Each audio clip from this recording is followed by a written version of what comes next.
19 फरवरी 1994, एक routine emergency. एकदम तोड़ता हुआ मरीज और कुछ ही मिनटों में पूरा इमरजेंसी डिपार्टमेंट खाली। डॉक्टर्स बेहोश, नर्सेज ज़मीन पर गिरी हुई, हवा में अजीब सी बू, सिरिंज में चमकते हुए जर्रे। क्या ये टॉक्सिक एक्सपोजर था या दिमागी खेल?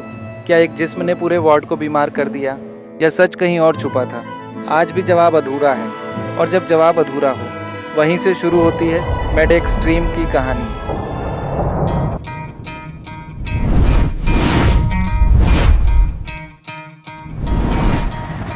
उन्नीस फरवरी 1994, रिवरसाइड जनरल हॉस्पिटल के इमरजेंसी डिपार्टमेंट के अंदर अफरा तफरी थी। 21 साल की एक खातून Gloria Ramirez advanced metastatic cervical carcinoma के साथ लाई गई, जो severe breathless, tachycardia, hypotension, unaltered sensorium के स्टेट में थी, जिसका सीधा मतलब मल्टी ऑर्गन फेलियर करीब था। डॉक्टर्स ने तुरंत रिससिटेशन शुरू किया। High flow oxygen, IV lines, sedation, cardioversion की तैयारी चालू कर दी। सब कुछ रूटीन था जब तक कि कुछ अजीब नहीं हुआ। ब्लड सैंपल लेते ही नर्स को गार्लिक जैसी, कुछ को अमोनिया जैसी बू महसूस हुई। सिरिंज के अंदर ब्लड थोड़ा गाढ़ा दिखा और फ्लोरोसेंट लाइट में छोटे छोटे क्रिस्टल्स जैसे चमकते दिख रहे थे। अगले ही मिनट नर्स गिर पड़ी। दूसरा स्टाफ मेंबर बेहोश, एक को टॉनिक क्लोनिक सीजर, कई लोगों को आंखों में जलन, चेस्ट टाइटनेस, झुंझुनी। इस तरह कुल 23 हेल्थ केयर वर्कर्स बीमार पड़ गए। 5 को हॉस्पिटलाइज करना पड़ा। आप सोच रहे होंगे कि ऐसा क्या था कि एक रूटीन इमरजेंसी पेशेंट की वजह से इतने लोग बीमार पड़ गए। चलिए आगे बढ़ते हैं और समझने की कोशिश करते हैं कि ऐसा क्या हुआ होगा। इमरजेंसी डिपार्टमेंट खाली कराया गया।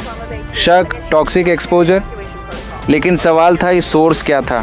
इन्वेस्टिगेटर्स ने थ्योरी दी, शायद ग्लोरिया खुद से डीएमएसओ इस्तेमाल कर रही थी।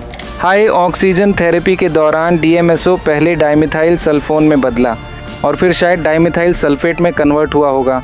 डाइमिथाइल सल्फेट एक पोटेंट टॉक्सिक ऑल्काइलेटिंग एजेंट है जो कॉज कर सकता है neurological collapse, pulmonary injury, delayed respiratory failure, seizures. सुनने में मुमकिन लगता है ना? लेकिन ज़रा सोचिए, ह्यूमन बॉडी के अंदर ER जैसी कैओटिक सेटिंग में इतनी प्रिसाइज केमिकल कन्वर्जन, क्या सच में ऐसा हुआ होगा? एनवायरमेंटल सैंपल्स में डाइमिथाइल सल्फेट कंफर्म नहीं हुआ। फिर दूसरी थ्योरी आई, मास साइकोजेनिक इलनेस। यह तब होता है जब एक ही जगह पर मौजूद कई लोगों को अचानक एक जैसे जिस्मानी लक्षण महसूस होने लगते हैं, लेकिन जांच में कोई जहर, इन्फेक्शन या साफ जिस्मानी सबब नहीं मिलता। ये आमतौर पर डर, तनाव या किसी अचानक वाकये के बाद शुरू होता है। लेकिन क्रिटिक्स बोले कुछ स्टाफ में मेजरेबल फिजियोलॉजिकल चेंजेस थे। सिर्फ डर से सीजर्स और ऑब्जेक्टिव फाइंडिंग्स कैसे? और वो डिस्टिंक्ट स्मेल, वो क्रिस्टल्स। ग्लोरिया की मौत कार्डियक अरेस्ट से हुई। Official cause metastatic cancer with renal failure. ये hospital incident officially most compatible है विथ मास साइकोजेनिक इलनेस। पर आज भी toxicologist, emergency physicians, forensic experts debate करते हैं कि क्या ये जेनोबायोटिक मेटाबॉलिज्म का रेयर फिनोमिनन था, या टॉक्सिकोलॉजी डिटेक्शन की लिमिटेशन, या फिर माइंड और बॉडी के बीच की पतली लकीर का खेल।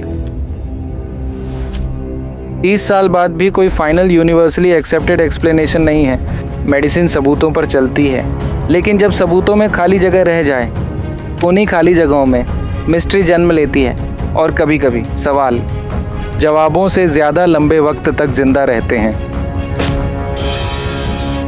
ये था मेडिकल मिस्ट्रीज अनसॉल्व्ड एपिसोड 1। मैं हूँ डॉक्टर इश्तियाक और आप देख रहे हैं मेड एक्सट्रीम, जहाँ मेडिसिन मिलती है सच से।